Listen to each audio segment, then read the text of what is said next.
Dear parents, teachers and students, میں شاہد شیخ آپ کو جاوید پبلشرز کے پلیٹ فارم پہ خوش آمدید کہتا ہوں۔ آج ہم اپنی کتاب زینہ اردو برائے جماعت سوئم سبق نمبر 14 بعنوان گداگری ایک معاشرتی مسئلہ پڑھنے کے لیے جا رہے ہیں۔ سبق نمبر 14 گداگری معاشرتی مسئلہ۔ حاصلات تعلم۔ اس سبق کو پڑھنے کے بعد طلبہ اس قابل ہو جائیں گے کہ وہ قدر طویل گفتگو یا تقریر سن کر اس کے اجزاء، ابتداء، اہم نکات، نتائج اخذ کر سکیں۔ موقع کی مناسبت سے آداب گفتگو جن میں شکریہ، افسوس، معذرت وغیرہ کا خیال رکھ سکیں۔ ٹی وی، موبائل، کمپیوٹر وغیرہ پر مختصر عبارت سمجھ کر پڑھ سکیں۔ اپنے ہیڈ ماسٹر یا ہیڈ مسٹر صاحبہ کے نام رخصت کی درخواست لکھ سکیں۔ ماحول سے متعلق کسی موضوع پر خود سے کم از کم 10 مربوط جملے لکھ سکیں۔ معنی کے لحاظ سے مترادف الفاظ کو سمجھ سکیں۔ گروہی کاموں میں شمولیت اختیار کر سکیں اور مجوزہ ذمہ داری کو بہتر انداز میں نبھا سکیں۔ سبق پڑھنے سے پہلے ہم اس بات کی طرف بھی اپنا دھیان لے کر آئیں گے کہ ہم معاشرے میں کن لوگوں کی مدد کرتے ہیں۔ ہر وہ انسان جو معاشرے میں ہماری مدد کا طلبگار ہوتا ہے، اس کے کئی مشاغل ہو سکتے ہیں، کئی پیشے ہو سکتے ہیں، اور ہمیں ان کے پیشوں کے اعتبار سے، ان کی کمزوری کے اعتبار سے ان کی مدد کرنی چاہیے۔ اس سبق میں ہم جن الفاظ کا تلفظ سیکھیں گے اس میں ٹریفک، سگنل، معاشرتی، گداگر اور بھیک کے چیدہ الفاظ شامل ہیں۔ آئیے چلتے ہیں سبق کی طرف۔ احمد اور عالیہ ابا جان کے ساتھ اسکول سے واپس آ رہے تھے۔ چوک پر پہنچے تو ٹریفک جمع تھی اور سڑک کی دوسری جانب لوگوں کا ہجوم تھا۔ ابا جان نے بھی گاڑی روکی اور گاڑی سے اترے تاکہ پتہ لگایا جا سکے کہ لوگ کیوں جمع ہیں۔ کچھ دیر بعد ابا جان واپس آئے تو احمد نے پوچھا، کیا ہوا ابا جان، یہ لوگوں کا رش کیوں ہے؟ ابا جان نے بتایا، بیٹا ٹریفک سگنل پر کھڑے گداگروں میں سے ایک گداگر گاڑی کی ٹکر لگنے سے زخمی ہو گیا ہے۔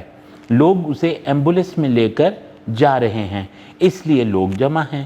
احمد، ابا جان ہمیں روپے پیسوں سے ان لوگوں کی مدد کرنا چاہیے۔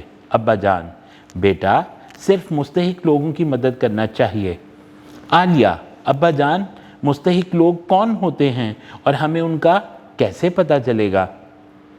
ابا جان، بیٹا ہمیں اپنے ارد گرد، گلی، محلوں اور رشتہ داروں میں مستحق لوگوں کو تلاش کرنا ہوگا جو ہماری مدد کے حقدار ہیں، اور ایسے لوگ سڑکوں اور چوراہوں پر مانگتے نظر نہیں آتے۔ سڑکوں اور چوراہوں پر نظر آنے والے لوگ پیشہ ور گداگر کہلاتے ہیں۔ اگر ہم ان جیسے لوگوں کو تھوڑے پیسے دے دیں تو اس طرح ان کی بھیک مانگنے کی عادت پختہ ہو جائے گی۔ اس لیے پیسے دینے سے بہتر ہے کہ ہم انہیں کھانے کی کوئی چیز دے دیں۔ بھکاریوں کے بارے میں سوچ کر احمد افسردہ ہو گیا۔ گھر پہنچ کر امی جان نے احمد سے پوچھا، بیٹا آپ کیوں افسردہ ہیں؟ احمد، امی جان ہم نے راستے میں بہت سے بھیک مانگنے والے لوگ دیکھے جن میں سے ایک گداگر گاڑی کی ٹکر لگنے سے زخمی ہو گیا۔ امی جان، بیٹا کھانا کھا لو، بعد میں بات کرتے ہیں۔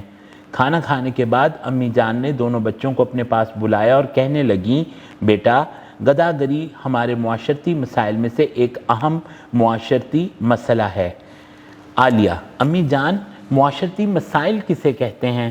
امی جان، معاشرے کا مطلب ہے مل جل کر زندگی بسر کرنا۔ ایک معاشرے میں رہتے ہوئے جو مشکلات اور مسائل ہمارے سامنے آتے ہیں انہیں معاشرتی مسائل کہتے ہیں۔ احمد، امی جان چند معاشرتی مسائل کے بارے میں بتائیں۔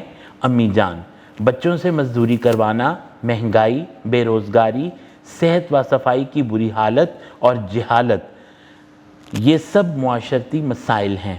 عالیہ، امی جان ہمیں ان مسائل کو کم کرنے کے لیے کیا کرنا چاہیے؟